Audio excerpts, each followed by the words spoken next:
diberikan begitu banyak kenikmatan, terutama sekali nikmat iman, nikmat Islam, nikmat sehat, sehingga kita dapat berkumpul bersama dalam menimba ilmu syar'i dari guru kita Al-Ustaz Dr. Firanda Andirja Ma'afizahullah. Salam dan salam tidak lupa juga kita panjatkan kepada junjungan kita Nabi Muhammad SAW beserta keluarganya, sahabatnya, dan kita pengikutnya hingga akhir zaman nanti.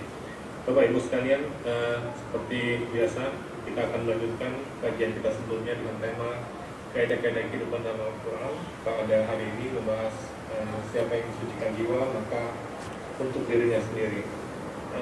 Untuk kajian kita kurang lebih 45 menit ke depan akan dibawakan materi oleh Ustaz, kemudian nanti akan dilanjutkan dengan sesi tanya jawab. Sesi tanya jawab bisa diajukan melalui chat di Zoom ini atau di WA atau SMS ke nomor 0813 17405 kali 0. Baik, untuk bersekat waktu kami persilakan kepada Ustaz. Kepada Ustaz. Bismillahirrahmanirrahim. Assalamualaikum warahmatullahi wabarakatuh. Waalaikumsalam warahmatullahi wabarakatuh. Alhamdulillahi ala ihsani wa syukru lahu ala taufiqihi wa amtinani. Asyhadu an la ilaha illallah wahdahu la syarika lahu ta'ziman li sya'ni wa asyhadu anna Muhammadan abduhu wa rasuluhu da'ila ridwani. Allahumma salli alaihi wa ala alihi wa ashabihi wa ikhwani.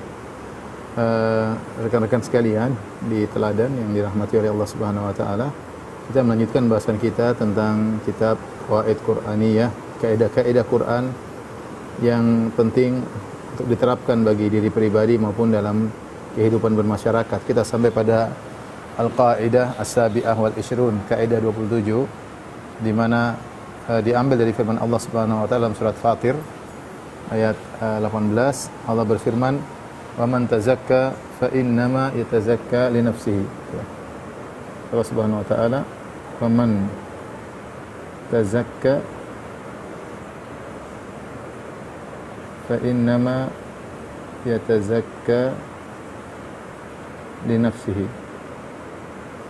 Siapa yang mensucikan dirinya,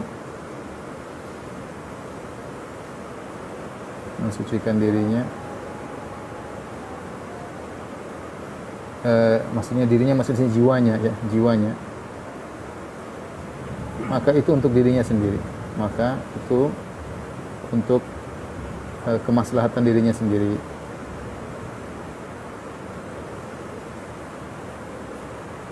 Nah, tentunya kita tahu secara umum bahwasanya semua ibadah yang kita lakukan adalah untuk kembali kepada diri kita, bukan untuk kemaslahatan Allah Subhanahu wa taala. Allah Maha sempurna dan Allah tidak butuh apapun dari hambanya. Makanya Allah mengatakan, in ahsantum li anfusikum wa in asatum falaha. Kalau kalian berbuat baik maka untuk diri kalian sendiri. Kalau kalian berbuat buruk maka untuk diri kalian sendiri. Allah Subhanahu wa taala berfirman, wa may yashkur fa innama yashkuru li nafsihi wa man kafara fa innallaha ghaniyyun karim. Siapa yang bersyukur maka dia bersyukur untuk dirinya sendiri. Dan siapa yang kufur maka Allah Maha kaya dan Maha terpuji, Maha baik. Seluruh makhluk kufur kepada Allah maka tidak akan mengurangi kemuliaan Allah Subhanahu wa taala. Dan seluruh makhluk mulia maka tidak akan menambah kemuliaan Allah Subhanahu wa taala.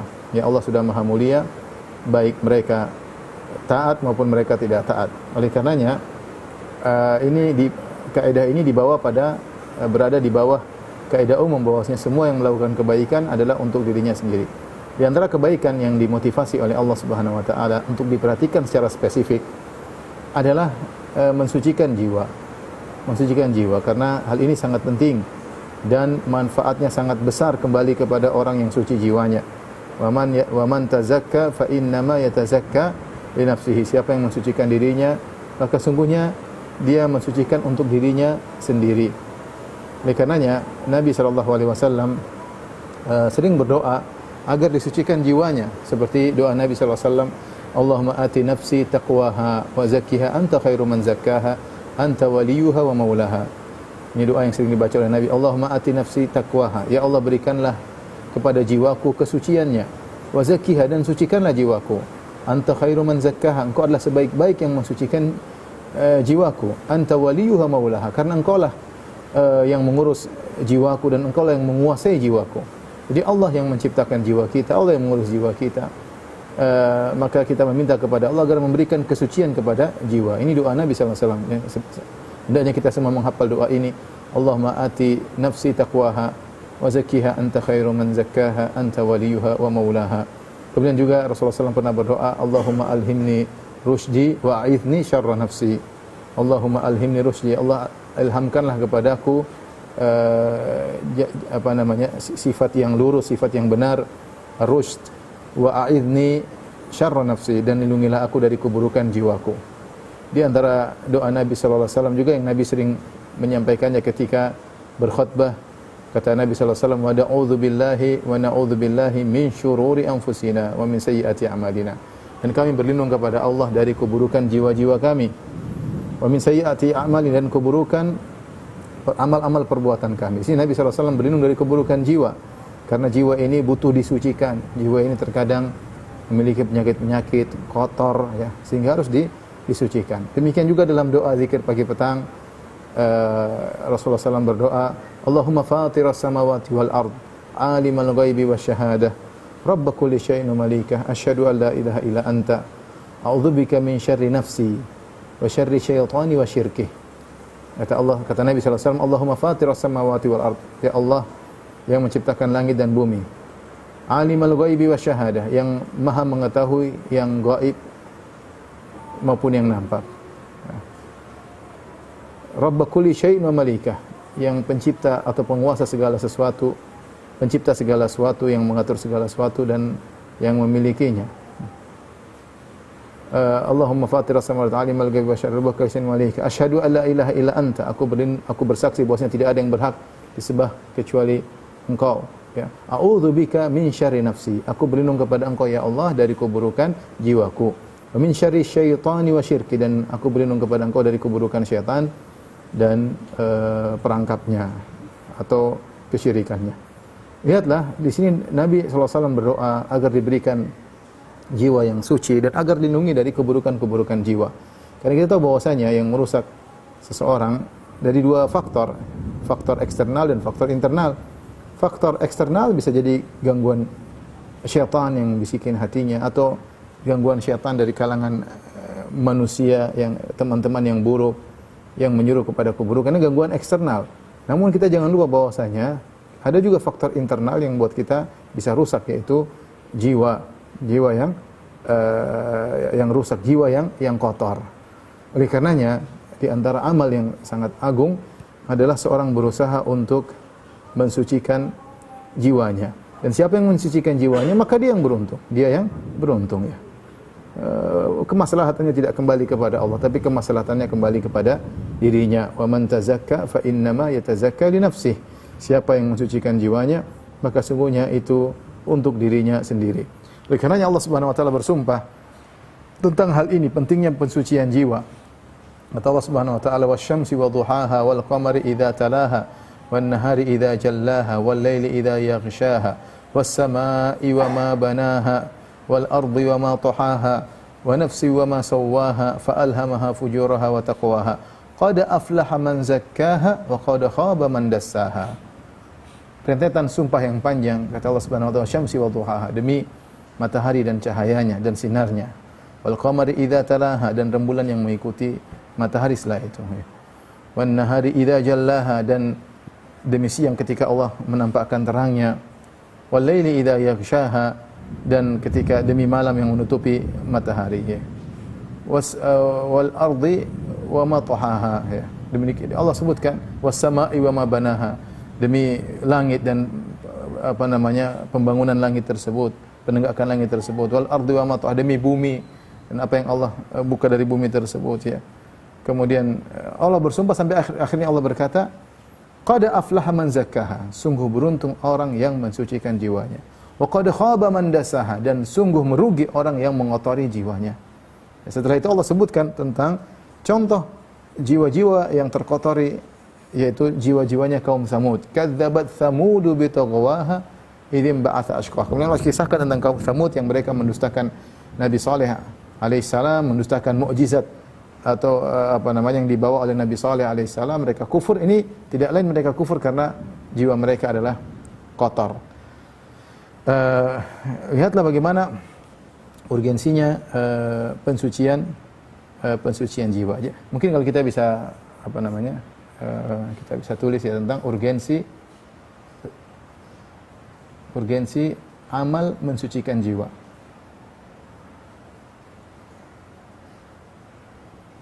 Jadi yang pertama sudah kita singgung adalah Nabi sallallahu alaihi wasallam banyak berdoa terkait hal ini. Ya, Nabi ada dua model doa Nabi sallallahu alaihi wasallam, yaitu meminta agar Allah mensucikan jiwa,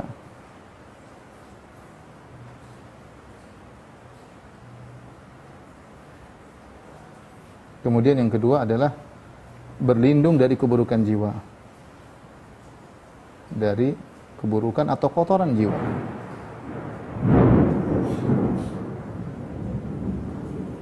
Kotoran-kotoran jiwa ya. Ini yang pertama. Kemudian di antara urgensinya ya, Allah bersumpah sampai 8 sumpah atau lebih, bersumpah tentang pentingnya hal ini dalam surat Asy-Syams.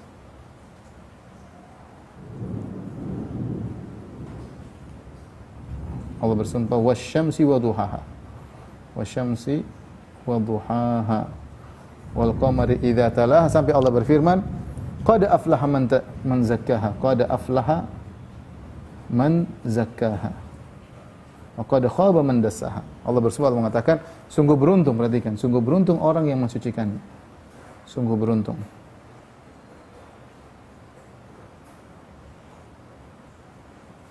Sungguh beruntung orang yang mensucikannya.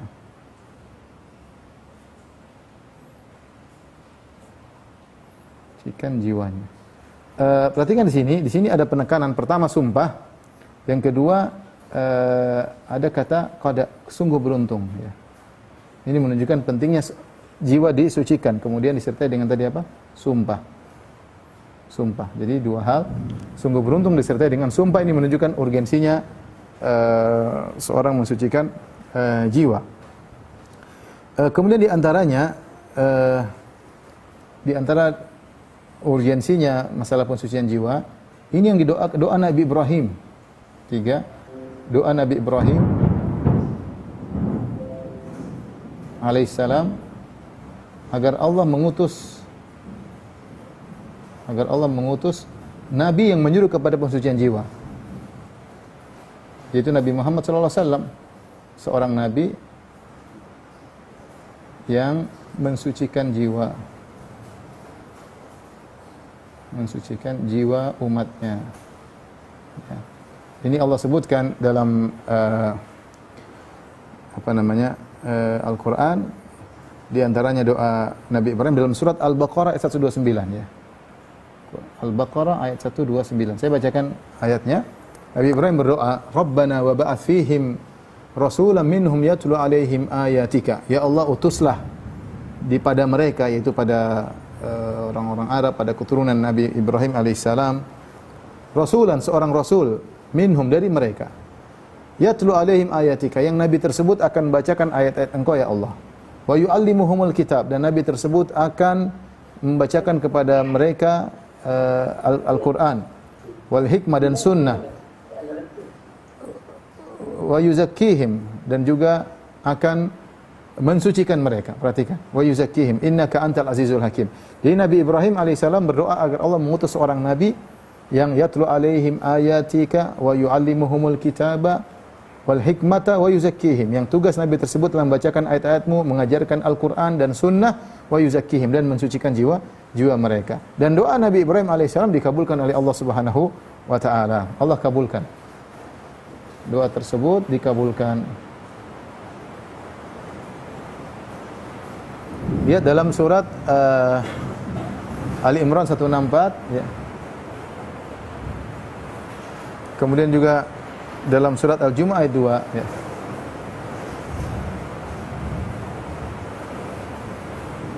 Allah berfirman, laqad manna Allahu 'alal mu'minina idz ba'atha fihim rasulan min anfusihim yatlu 'alaihim ayati wa yuzakkihim wa yu'allimuhumul kitaba wal hikmah wa in kanu min qablu la fi dhalalin mubin. Kata Allah Subhanahu wa taala, laqad manna Allah, sungguh Allah telah beri anugerah alal mu'minin, kepada kaum mukminin. Anugerah apa?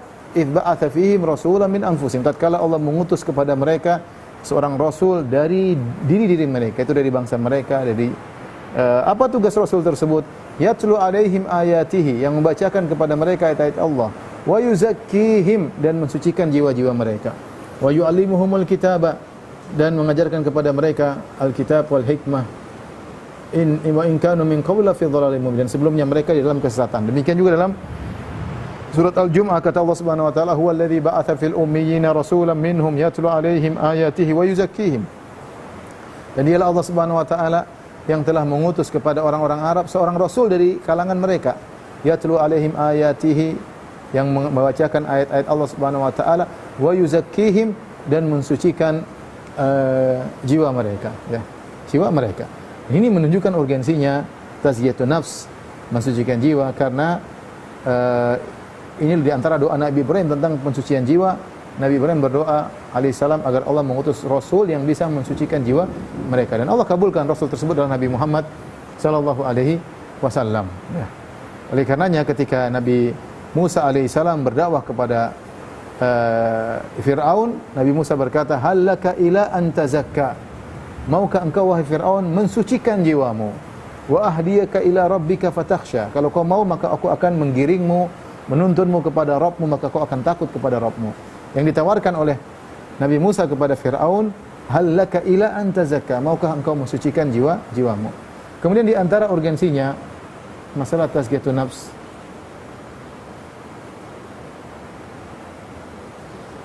dan ini yang Allah sebut dalam kaidah yang sedang kita sebutkan ini.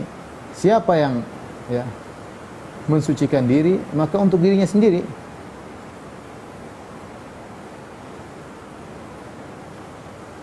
Maka untuk dirinya sendiri. Wallahu alam, ini ada isyarat bahwasanya, isyarat bahwa faedahnya sangat besar. Faedah mensucikan diri sangat banyak, besar. Faedah mensucikan diri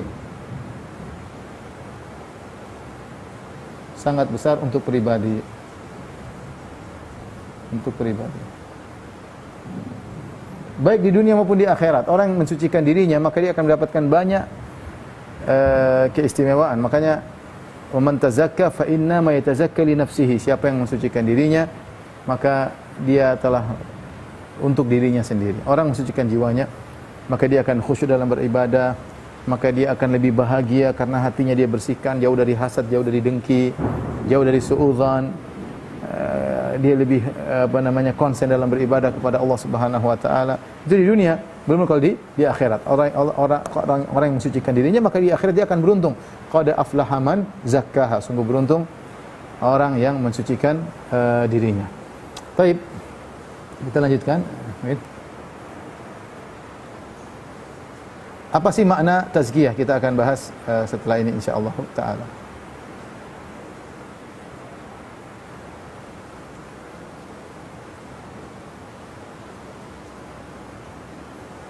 Makna tazkiyah.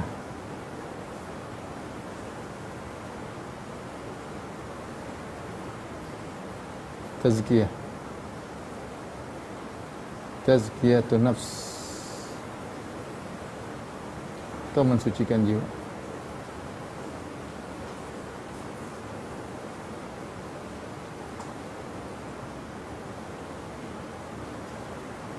Baik, kita tinjau ada tazkiyah secara bahasa, secara istilah.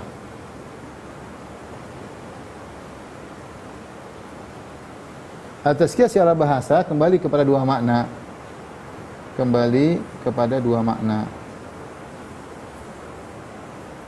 Yang pertama adalah tathhir, yaitu membersihkan kotoran, ya. Kemudian yang kedua maknanya adalah an-numu atau nama tambahan, ya.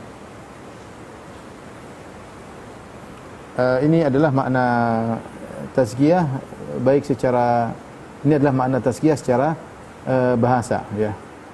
Seperti firman Allah Subhanahu wa taala tentang Nabi Yahya, wa zakatan ya Yahya khudhil kitaba biquwwah wa atainahu al-hukma sabiyya wa hananan min ladunna wa zakatan wa kana taqiyya wa zakatan wa kana taqiyya. Nabi Yahya disebut wa zakatan, ya Allah membersihkan Nabi Yahya dari kotoran-kotoran ya, dari kotoran-kotoran ya. Kemudian secara bahasa juga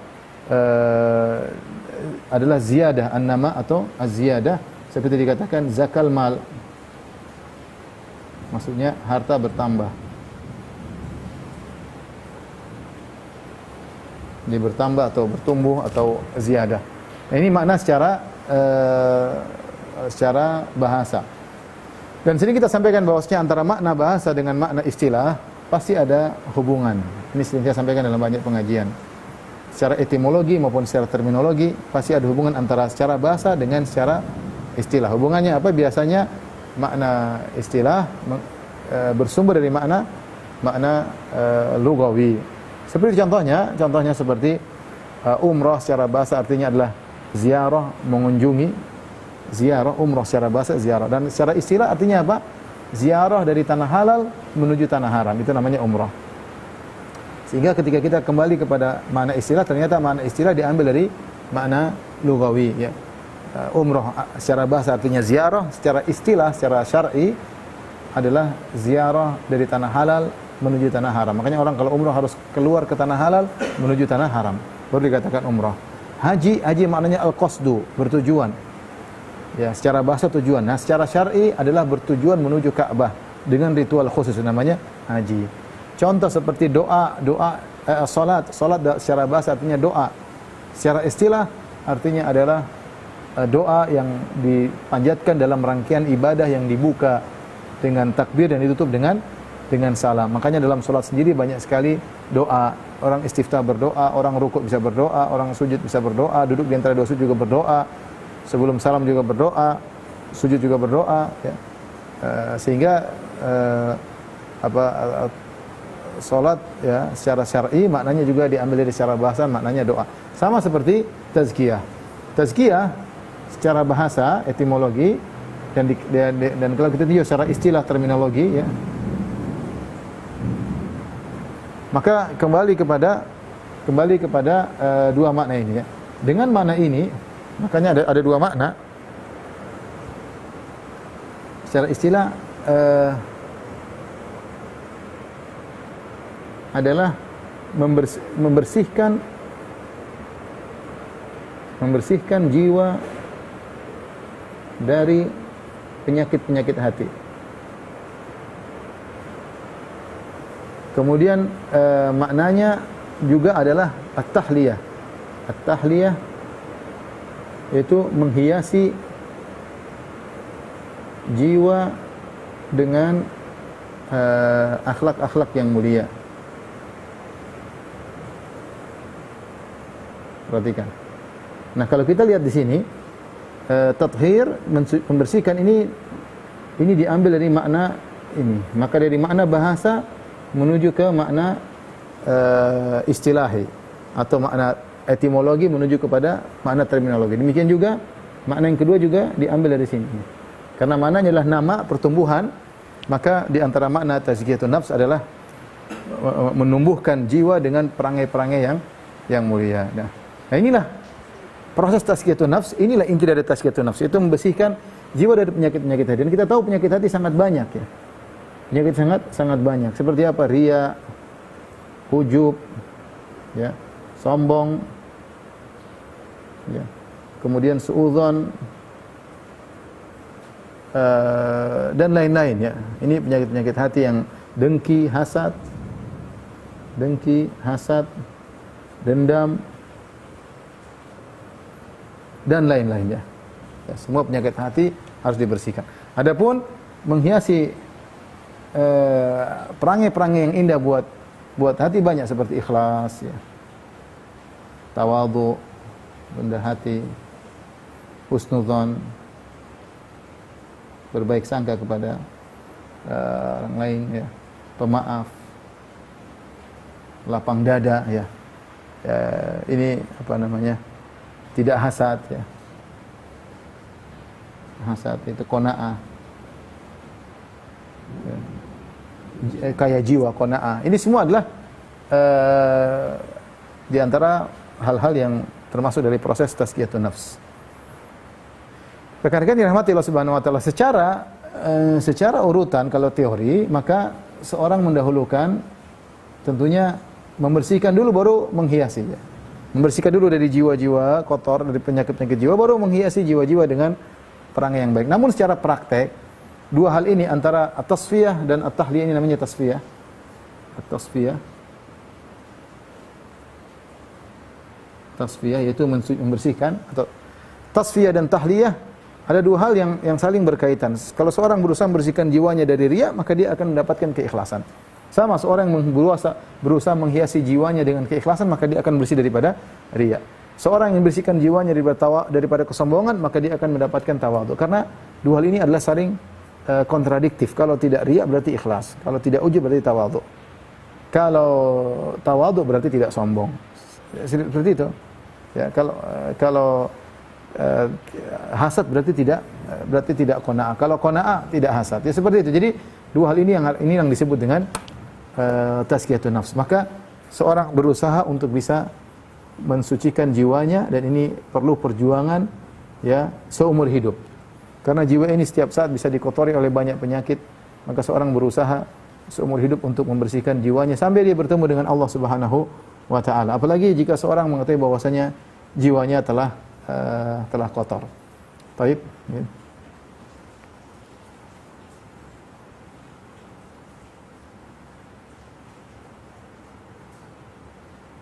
Baik. Beberapa kaidah yang penting terkait dengan tazkiyatun nafs. Ya.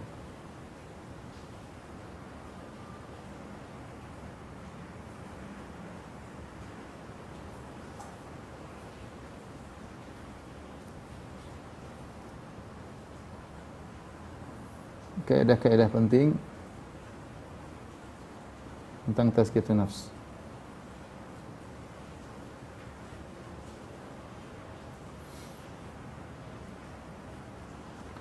Yang pertama, bahwasanya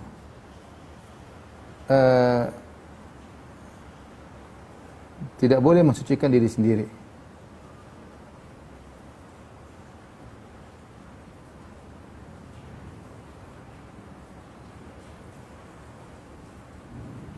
Artinya tidak boleh mengaku jiwanya sudah suci. Mungkin bahasanya kurang pas. Tidak boleh mengaku-ngaku jiwanya telah suci. Bagaimana kita ngaku jiwa kita telah suci sementara Nabi SAW berdoa, wa na'udzubillahi min syururi anfusina, ya. Ya Allah, jauhkanlah aku dari keburukan jiwaku, ya. Makanya kata Allah Subhanahu wa taala, alam tara ilal ladzina yuzakkuna anfusahum balillahu yuzakki may yasha. Allah mencela orang yang mengatakan kami sudah suci, kami sudah suci. Kata Allah Subhanahu wa taala, alam tara ilal ladzina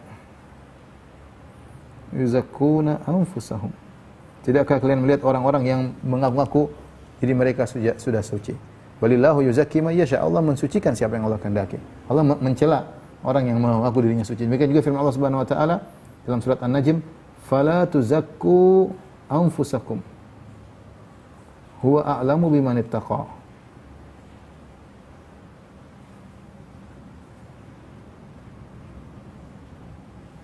Kata Allah, ini perhatikan, ini penting.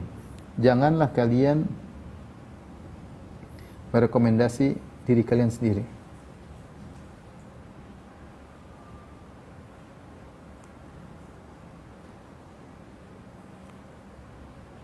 Dia yang lebih tahu siapa yang bertakwa. Allah yang lebih tahu siapa yang bertakwa. Dia bilang, oh saya sudah ikhlas, saya sudah, belum tentu, kita enggak tahu. Kita bilang saya berusaha untuk ikhlas. Kita gunakan bahasa kita. Kalau saya ikhlas, jangan bilang gitu. Gunakan kata yang lain, saya berusaha untuk ikhlas. Kita enggak tahu diri kita ikhlas atau tidak. Siapa yang bisa memeriksa jiwanya dengan pemeriksaan yang detail? Belum tentu kita masih ikhlas, ternyata kita tidak ikhlas. Kita bilang saya berusaha ikhlas. Alhamdulillah saya berusaha untuk ikhlas. Saya serahkan kepada Allah SWT. Jadi jangan kita merekomendasi diri kita begini, saya tawadhu, saya qanaah, saya tidak sombong, enggak usah lah. Kita bilang saya berusaha, alhamdulillah saya berusaha. Alhamdulillah Allah berikan kemudahan bagi saya. Jadi kita selalu sandarkan kepada Allah. Ya. Jadi tidak boleh mengaku jiwanya telah suci. Ya. Yang kedua, kesucian jiwa berasal dari Allah.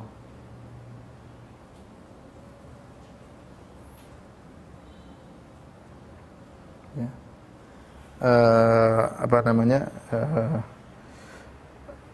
Kata Allah dalam surat An-Nur, "Walaula fadlullahi 'alaikum wa rahmatuhu ma zaka minkum min ahadin abada, walakinallaha yuzakki man yasha." Kata Allah Subhanahu wa taala, "Walaula fadlullahi 'alaikum wa rahmatuhu." Kalau bukan karena karunia Allah dan rahmat Allah bagi kalian, ma zaka minkum min ahadin abada, tidak seorang pun dari kalian yang suci. Walakinallaha yuzakki man yasha. Kata Allah, walakinallah, akan tetapi Allah mensucikan siapa yang Allah kehendaki. Walakin Allah yuzakki ma yasha. Allah mensucikan siapa yang dikehendaki.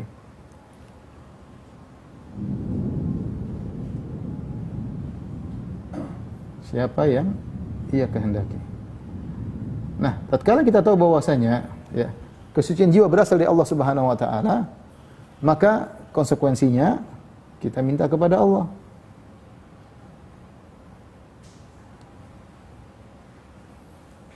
Kalau kita merasa hati kita suci, jangan ujub.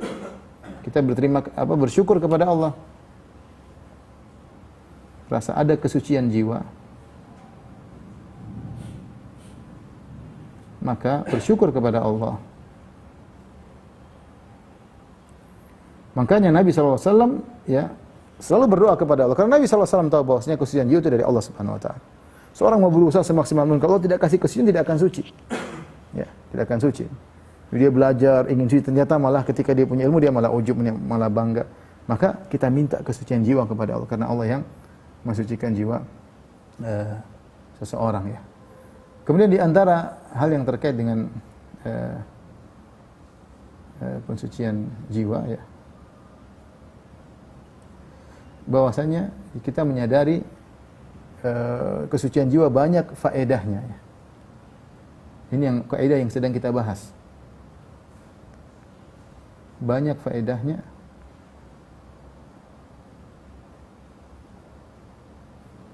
Dan kembali kepada kita. Kepada kita sendiri. Ya. Dan itu di dunia maupun di akhirat. Kita bilang di dunia, ya. Di dunia dan di akhirat. Di dunia banyak, di dunia apa? Kalau orang suci jiwa, bahagia jelas. Yang bikin kita sengsara itu apa? Karena hati kita kotor. Ketika kita tidak qanaah, kita selalu hasad. Kita enggak pernah bahagia. Hasad adalah musuh kebahagiaan. Dendam adalah musuh kebahagiaan. Sombong adalah musuh kebahagiaan. Orang kalau sombong, dia merendahkan orang, dia jengkel kalau ada orang, dia begitu. Jadi dia sombong buat dia tidak bahagia. Ya. Inginnya emosi karena untuk menunjukkan kehebatan dia, sombong. Maunya teriak-teriak kalau bicara karena dia sombong. Dia ingin menunjukkan kehebatan dia di depan orang lain. Ya, semua penyakit hati adalah musuh kebahagiaan. Riya tidak bikin bahagia.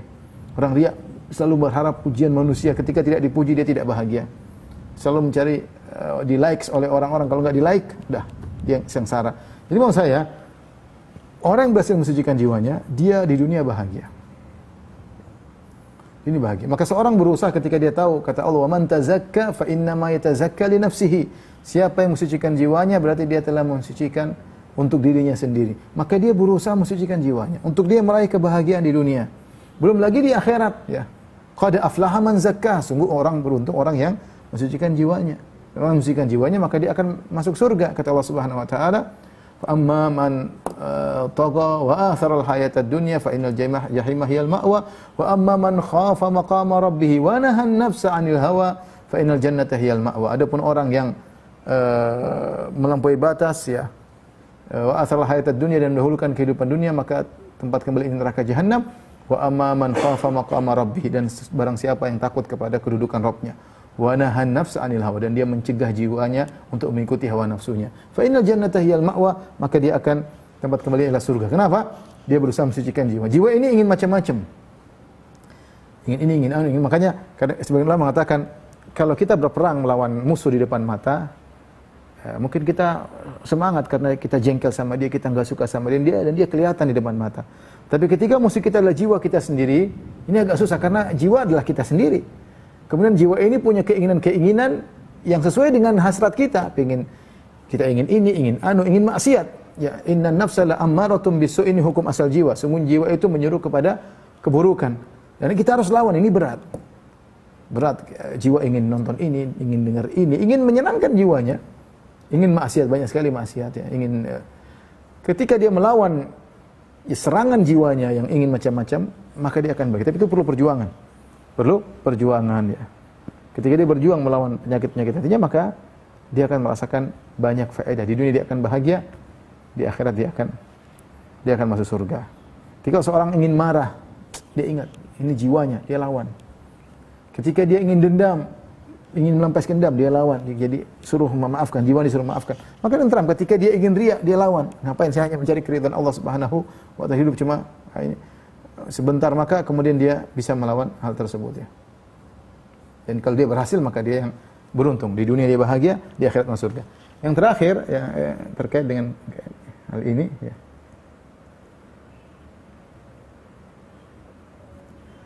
Hal-hal yang diperhatikan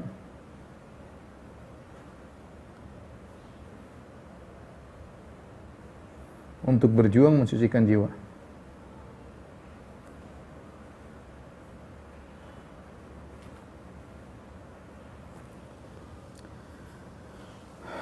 Di antaranya, ikhwan dan akhwat yang rahmatillah subhanahu wa ta'ala, pertama harus menyadari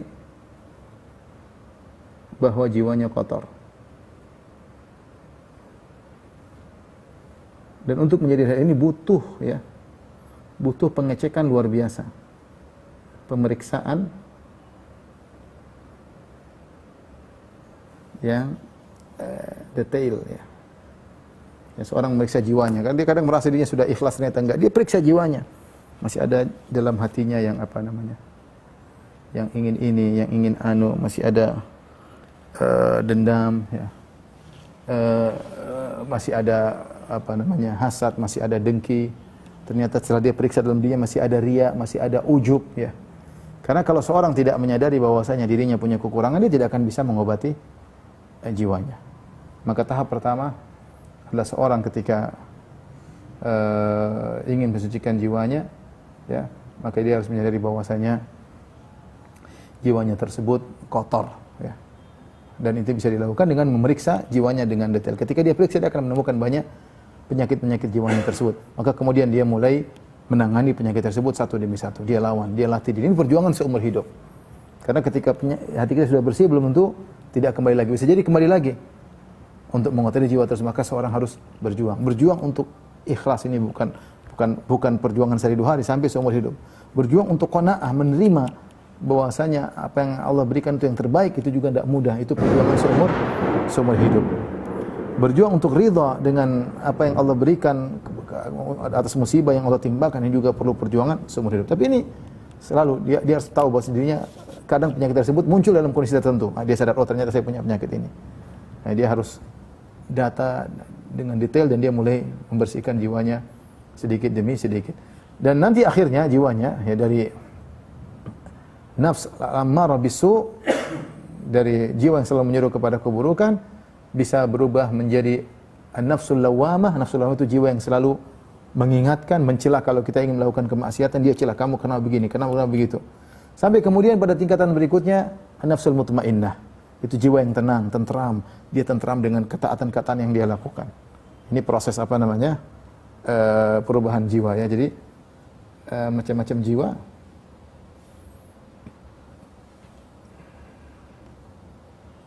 Yang pertama adalah an-nafs lammaratun bisu ya, jiwa yang menyuruh kepada keburukan.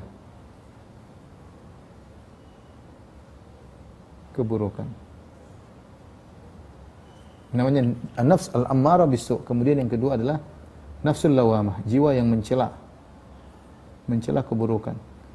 Kebalikan dari yang tadi, saya menyuruh, yang ini mencela. Dan adalah nafs al-mutmainnah, jiwa yang tenang. Nah, seorang berusaha melawan jiwanya yang menyeru pada keburukan, dia lawan sehingga kemudian jiwanya menjadi mencela keburukan tersebut sampai dia benci dengan kemaksiatan, jiwanya menegur, akhirnya dia menjadi jiwa yang tenang ya. Jadi ikhwan dan akhwat yang rahmati Allah Subhanahu wa taala, rekan-rekan yang rahmati Allah Subhanahu, inilah beberapa kaidah penting tentang tazkiyatun nafs, yaitu seorang senantiasa berjuang untuk membersihkan jiwanya ya, demi untuk mencari keridhaan Allah Subhanahu wa taala. Tentu perjuangan bukan sebentar, perjuangan seumur hidup, dan ini perjuangan yang berat, tetapi kalau dia memikirkan manfaat-manfaat dari tazkiyatun nafs, maka dia akan semangat untuk berjuang mensucikan jiwanya. Wallahu taala alam bisawab. Mungkin sampai sini saja yang saya sampaikan. Kalau ada yang bertanya, saya persilahkan. Saya lupa, di antara nasihat yang disampaikan oleh para ulama, di antara hal yang mudah untuk buat kita tazkiyatun nafs ya, ada beberapa. Saya bacakan di sini dalam buku Qawaid Qur'aniyah, ini poin terakhir, yaitu di antara hal yang bisa kita lakukan mensucikan jiwa kita setelah kita menyadari jiwa kita kotor. Pertama, bertauhid kepada Allah dan sering bergantung kepada Allah, ya, tawakal kepada Allah Subhanahu wa taala. Ini menghilangkan penyakit ujub karena kita senantiasa bergantung kepada Allah. Di antaranya senantiasa baca Al-Qur'an, tadabbur. Ketika kita sering baca Al-Qur'an, kita selalu mengingat tentang alam sana, alam akhirat. Kita selalu diingatkan karena banyak hukum-hukum yang kita baca ketika kita lewati ketika kita baca Al-Qur'an. Kemudian jangan lupa banyak berzikir kepada Allah Subhanahu wa taala. Yang keempat, senantiasa menjaga salat 5 waktu, terutama salat malam meskipun cuma sedikit ya. Ini membuat jiwa menjadi suci karena kita berkhalwat dengan Allah Subhanahu wa taala. Kemudian yang kelima, luzumu muhasabatin nafs bainal fainah wal ukhra, sering menghisap jiwa kita. Sekali-sekali kita duduk, bagaimana apa yang sudah terjadi pada jiwa saya kemarin, saya bagaimana perkembangan ketakwaan saya, semakin saya dekat dengan Allah atau semakin jauh. Bagaimana ini menghisap diri kita sendiri. Kemudian hudurul akhirah fi qalbil ab, senantiasa menghadirkan akhirat dalam hatinya, orientasi akhirat. Saya begini karena Allah, saya bekerja karena Allah, saya berinfak karena Allah, saya meredam amarah karena Allah, saya ngurusin anak karena Allah. Semua kegiatan di kita kerja cari uang semuanya karena Allah. Ini uang saya gunakan untuk masa depan saya di akhirat, sehingga orientasinya selalu karena Allah. Kemudian di antaranya qiraat siyarus salihin, qiraat siyarus salihin, baca sejarah orang-orang saleh, membantu kita mensucikan jiwa kita. Terkadang kita ujub, kita lihat orang saleh bagaimana takwanya luar biasa, sehingga kita akhirnya mengkerdilkan diri kita tahu bahwasanya kita masih jauh dari mereka, sehingga kita berusaha untuk lebih baik. Yang terakhir adalah tadzakurul maut, seorang mengingat kematian. Di antaranya mengingat kematian atau dengan ziarah kubur. Di antara ziarah kubur tujuannya untuk mengingat kematian. Orang sering ingat kematian, jiwanya cepat suci. Dia mau hasad, aduh ngapain saya hasad? Sebentar lagi saya mati. Mau hasad ngapain? Ya. Dia mau dendam, ngapain dendam? Mending saya maafkan. Dendam percuma, hidup cuma sebentar, kita nggak tahu kapan dipanggil oleh Allah Subhanahu wa taala ya. Mau sombong, ngapain sombong? Saya sebentar lagi meninggal, kan dihisab oleh Allah Subhanahu wa taala dan pertanggungjawaban di alam barzakh, repot. Sehingga kalau dia sering ingat kematian, banyak penyakit-penyakit jiwanya yang bisa dia buang. Wallahu taala alam bisawab. Baik, Ustaz, terima kasih. Ini ada pertanyaan. Assalamualaikum Ustaz. Apakah penyebab jiwa tidak suci? Apakah akibat dari dosa orang tua bisa mempengaruhi kesucian jiwa seorang anak? Terima kasih. Allah bisawab. Sebab jiwa tidak suci mungkin tadi di antara kiat-kiat agar jiwa kita bisa suci, kita tinggalkan, kita kurang mengkaitkan hati kita kepada, kurang tawakal, kita kurang baca Quran, kita kurang zikir. Ini di antaranya, kita kurang muhasabah jiwa, kita kurang ingat kematian, jadi jiwa kita kotor. Terus di antaranya kita melakukan maksiat membuat jiwa kita kotor. Semakin kita melakukan maksiat, semakin jiwa kita semakin terkotori dan akhirnya membuahkan penyakit-penyakit hati yang banyak. Adapun apakah ini bisa jadi sebab karena orang tua? Wallahu alam, bisa jadi ya. Artinya orang tua melakukan kemaksiatan depan kita sehingga kita meniru. Intinya, tapi kita tidak usah salahkan orang, kita berusaha perbaiki jiwa kita. Siapapun di antara kita pasti jiwanya ada penyakitnya. Tazkiyatun nafs, mensucikan jiwa bertingkat-tingkat.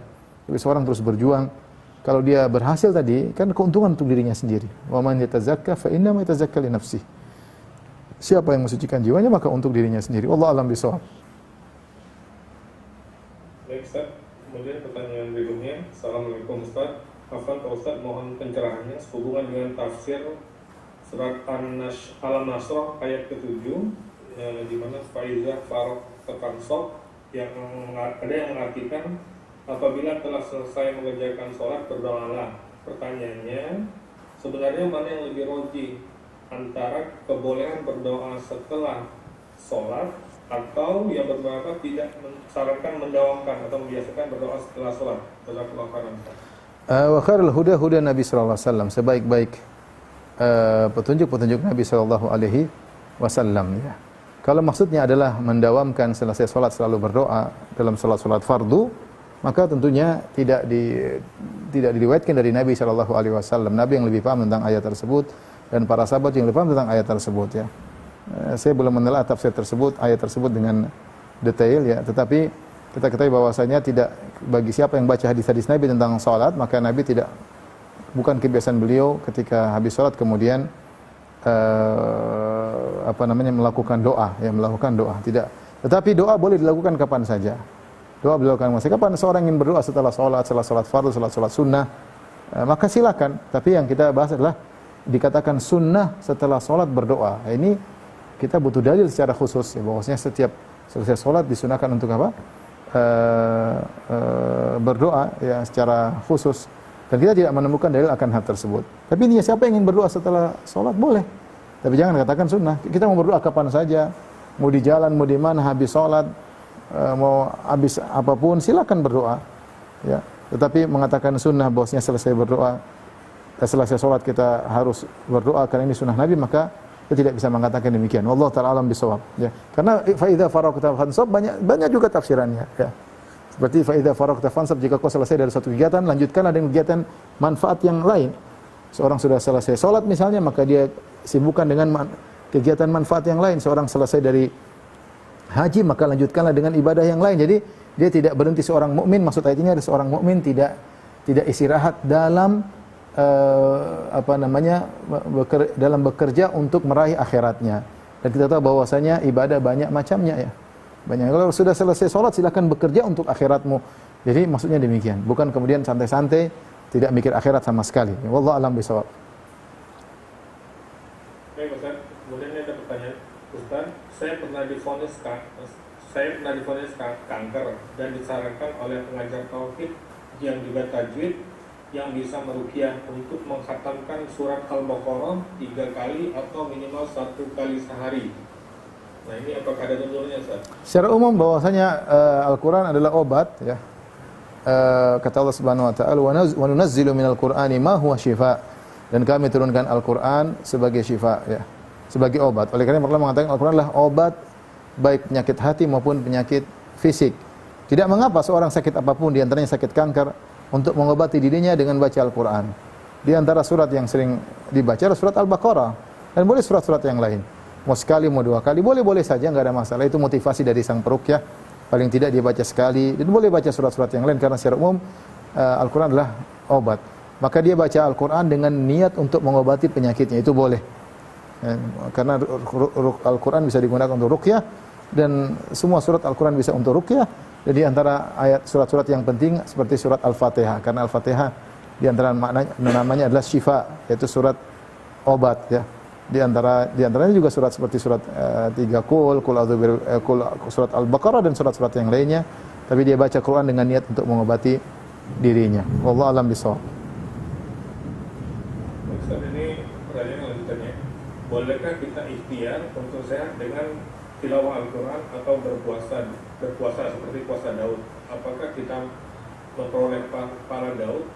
Maksudnya karena tadi niatnya 2 kan untuk menyembuhkan penyakit, apakah juga memperoleh pahala puasa Daud? Maksudnya dia berpuasa untuk sembuh, yang dia lakukan dia puasa, setelah puasa dia berdoa kepada Allah Subhanahu wa taala. Dia dapat puasa, dapat nilai pahala puasa Senin Kemis misalnya, terus di penghujung puasa dia berdoa kepada Allah, "Ya Allah, sembuhkanlah penyakitku." Enggak ada masalah. Enggak ada masalah. Dia dapat pahala puasa dan dapat pahala berdoa kepada Allah Subhanahu wa taala.